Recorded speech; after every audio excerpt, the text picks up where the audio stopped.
Yo, what's up? Anong di na ba natin? Day 11 na siguro, ano? Hindi ko na alam mga Babs. Yung last kong upload 11, meron pa ako naka-reserve 12. Siguro pang day 13 na to mga Babs, pang day 13 na tayo. So ayan naman, hindi talaga natin nahabol yung ano, yung 1 month na diretso na daily vlog na challenge namin ng mga kasamaan natin na si Andrea Jets at si Babs Mar Maldonado. Wala. Sorry mga Babs, di kinaya. Dahil sa schedule ko, alam niyo naman, night shift na tayo ngayon. So kapag umaga, kahit nakakapag-record ako mga Babs, video tayo, hindi ko rin agad na i-edit tsaka na-upload. Kasi nga pag umaga, busy tayo tapos kailangan din matulog. Ano? So yun, siguro day 13 or 14 na itong vlog na to. Dito ako sa work. Yung time check. Time check is 2. Yan, 2:17. Yan, 2:17 na yata. So, yeah, first break ako, 2 o'clock. And, oh my God, it's my Friday mga bab. After 4 days. Tapos 1 day off. Tapos another 4 days. Parang pumapatak ng ano. Feeling ko 8 days kasi isa lang day off natin nung nakaraan eh. Kaya feeling ko 8 days. So bangag na ako. Gusto ko na talaga mag day off. So yun, day off natin bukas. Hindi ko pa alam kung anong plano. Basta ang gusto ko ay bumawi sa tulog. Yun ang first plan ko. And yeah, kapag mayroon tayong ganap is ano lang natin. Kuha na lang ako ng clip siguro para meron tayong upload ng day 12 or 13. Hindi ko alam kung 11, 12. Meron pa kasi akong isang video na hindi pa na-upload eh. So baka 12 yun. Baka 13 ito or 14. So abangan na lang mga Babs, ano. at least inabot tayo ng 13, ano. Actually naka-upload 11 pala, 11. Day 11. Siguro ahead sila sa akin ng mga 5 days ganon kasi hindi ko nga na-upload ng maaga yung iba. Parang na-miss ako ng apat na araw or 5 araw sa ating daily vlog challenge. Hindi kinaya mga Bab ng ating schedule ngayon. Lalo na kapuyaters na tayo. So, ayun. Nagkakape lang ako dito sa break room. Ako mag-isa. Kaya nakapag-video tayo. And, yeah, last day na natin. Bukas, day off na sa wakas. Nandito nga pala ako sa nursing home ngayon. Nursing and sa long term. So, kahapon nandun ako sa kabila. Hindi ako nakapag-vlog. Yan, nandun ako sa transition kahapon. Pero, parang wala ako sa mood mag-vlog kahapon. O, hindi ako nakapag-vlog kahapon. Yeah, pero dun ako kahapon. Mas ayahay ang buhay ko kahapon dun.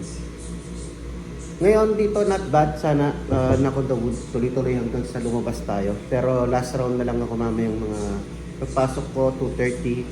Tapos, yun, siguro mga 3:30 umpisahan ko na yung last round ko. Kasi medyo maraming pasyente rito ang residents natin dito, no? Kaya kailangan maaga umpisahan. Yeah, and 6 o'clock labas na ako.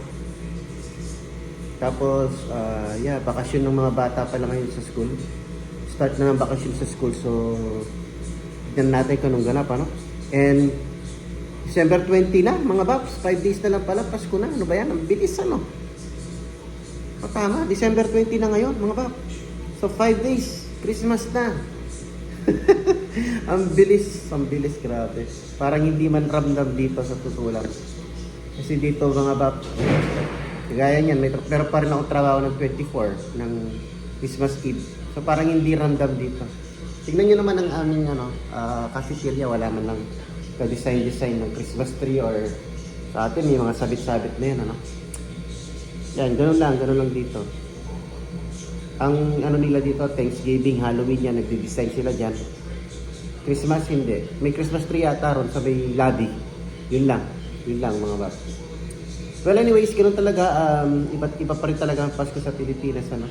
Sa Pilipinas, nakikita ko may mga post ng mga kaibigan natin. Ang sasaya no?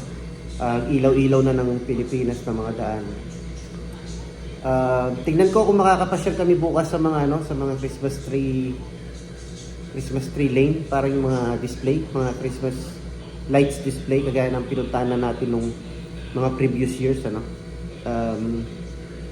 Hindi ako sure kung makakapunta kami. Kung sisipagin siguro kami lumabas bukas ng gabi. Mamayang gabi na pala yun kasi ano na eh. Maga na, madaling araw na ngayon. Kapuyaters. Yan ang diferensya sa Kapuyaters. Hindi mo namamalayan kung ano yung umaga sa gabi. So umaga na ngayon, 20 na. December 20. So yan, update ko na lang kayo mamaya mga Babs. Ano, patapos na rin ng 30 minutes break ko. Babalik na ako sa loob. And yeah, sa mga couple of minutes, umpisa ko na yung aking last round para maagang makauwi. Alright, I'll see you.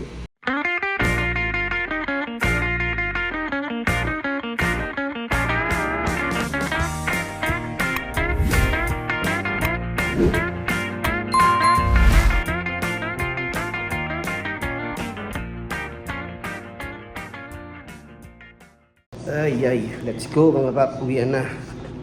Time check, 6:10. Tara. Lamig. Yun mga pap. Day off na natin. Day off na ng kalbo sa wakas. Let's go. Lumilintik pala mga pap, maambon. Yun mga pap. So, day off na natin mga paps. Yan, kagaya na nasabi ko, dito tayo sa long term ngayon. Nursing and rehab tayo, naka-assign. Meron tayong 17 patient or residents. Tapos meron akong binabantayan na fall risk. Meron tayong fall risk mga bap. Hindi naman siya totally nahulog, parang bumaba sa ano. Nag-slide siya sa bed. Buti na lang nakita natin kaagad. So nakaupo siya sa floor. Nakaupo na siya sa floor. Grabe talaga. Isang iglap lang kakaalis ko lang sa kanya sa kwarto niya kasi nga chinek ko siya ano. May kasama pa ako nag-check sa kanya. Buti lang may kasama ako nag-check. So safe tayo na ano na nakaka-check ko lang talaga sa kanya, nasa bed pa siya. Tapos after ilang minuto nung bumalik na ako dun sa, kasi binabantayan ko siya sa harap ng door niya. So pagbalik ko, nakikita ko ulo na lang. Ulo na lang. Nakaganon siya, tapos yung kama nandito. Yun pala, nasa baba na siya ng bed. So okay naman, wala siyang injury. Okay ang vitals, check naman namin. So buti na lang ganun lang ang nangyari, no. Kaya yun, palaging nakababa yung namin yung bed sa mga fall risk. Talagang almost nasa floor na yung bed. Para pag nahulog yung mga ganun na incident, nahulog or nag-slide or bumaba, hindi may injured. Kaya yun. So yun, buti naman walang injury. Gumawa lang ng report. Tapos ako first time ko nag-fill up ng report na ganun. Okay lang. Hindi naman siya actually dapat kasi mga ganun dapat pag ganun may tawag dito 1-on-1 or sitter, di ba? Pag mga ganyan na may mga fall risk. Kaso sa amin kasi dito 17 ang patient mo tapos may fall risk ka pa. Kagaya kanina 17 ang patient ko, ang residents ko, tapos may fall risk pa ako. Nangyari pala yon nung last rounds. So busy talaga. Hindi naman pwedeng nandun ako sa kanya at hindi na ako magra-round sa iba, mag-a-assist sa iba. So 4 o'clock dun nangyari. So yun yung kasagsagan na nagra-rounds na ako. So umalis ako, kakaalis ko lang sa kanya, wala pang 15 minutes, kakaalis ko lang sa kwarto niya. Yun nga, pagsilip ko, andun siya sa nasa floor. Nakaupo naman siya. Yun lang nangyari ngayon. Okay naman, buti na lang day off ko na mamaya mga paps. Pag-chillax tayo. Oh my gosh, 20 na, Pasko na, 25. Yan, medyo madilim ano. So yun, tingnan natin kung anong ganap natin mamaya. Update ko na lang kayo mamaya mga paps, padilim, okay? 9 o'clock. Drop off natin si manager sa kanyang work, mga Baps. Pag uwi, doon pa lang tayo makakatulog. Yahoo!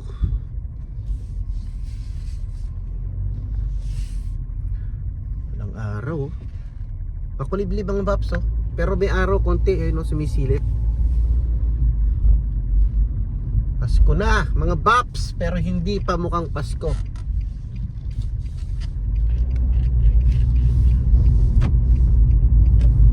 Yan, let's go. Itong halaman na to, late bloomer talaga, mga Baps. Ang ganda, no? Ganda ng kulay na itong halaman na to. Meron pa to, no? Late bloomer to, itong mga yellow na to. Ganda yun.